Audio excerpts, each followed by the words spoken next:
ভইচটো অলপমান হাইটো কমাই থওক মনিটৰত অকণমান হাইটো কমাই থওক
জাতি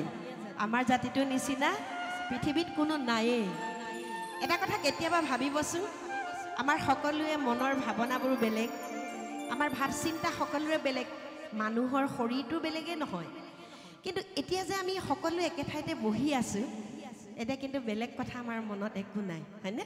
আমি মাত্ৰ এটা বিন্দুত উপস্থিত হৈ আছো সেয়া হল পৰম পুৰুষ প্ৰভু ভগৱন্তৰ নাম কোনে দি থৈ গ'ল গুৰুজনাই আমাক দি থৈ গ'ল নহয়নে আৰু আমাক ইমান তত্ত্ব কথা দি থৈ গৈছে যে মহাপুৰুষ মাধৱদেৱে শংকৰ গুৰুক যেতিয়া শৰণ ললে তাৰ পাছত কিন্তু মাধৱ মহাপুৰুষৰ সমস্ত ত্যাগ কৰি শংকৰদেৱক কিন্তু উজ্জ্বল কৰি থৈ গুচি গ'ল হয়তো যদি মহাপুৰুষ মাধৱদেৱ নাথাকিলেহেঁতেন আমি শংকৰদেৱক গুৰু হিচাপে কেতিয়াও নাপালোহেঁতেন হয়নে আমি সকলোৱে জানো গতিকে গুৰু আৰু শিষ্যৰ যিটো সম্বন্ধ এই সম্বন্ধটো শংকৰদেৱ আৰু মাধৱদেৱতকৈ বেলেগ কোনো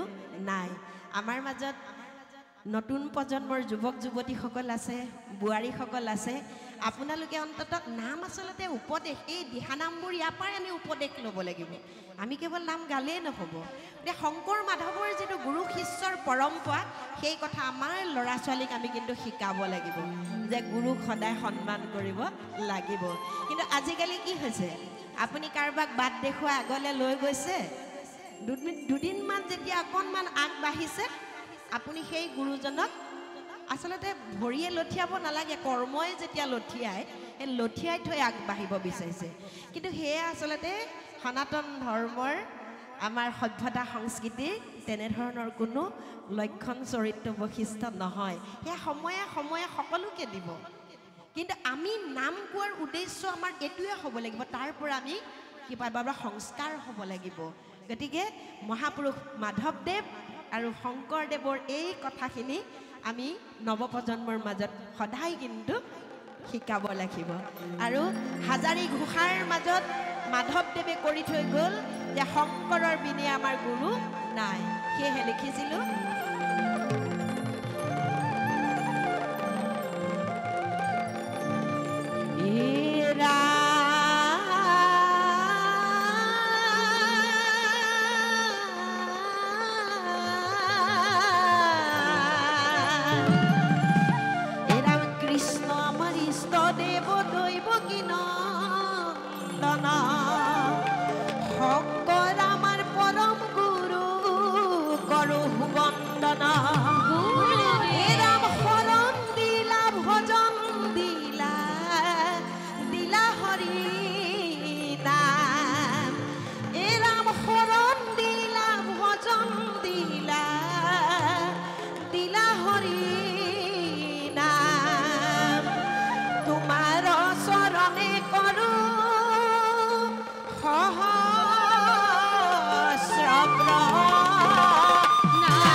হৰি গুণ নাম যশ অমৃত সমান হৰিহে পৰম ধন ভকত তাৰমানে নাম গাবলৈ আমি অকলে নোৱাৰো ভকত লাগিব ভকতৰ সংগে শুদ্ধ মনচিতে ভিতৰখনো কিন্তু শুদ্ধ হ'ব লাগিব হয়নে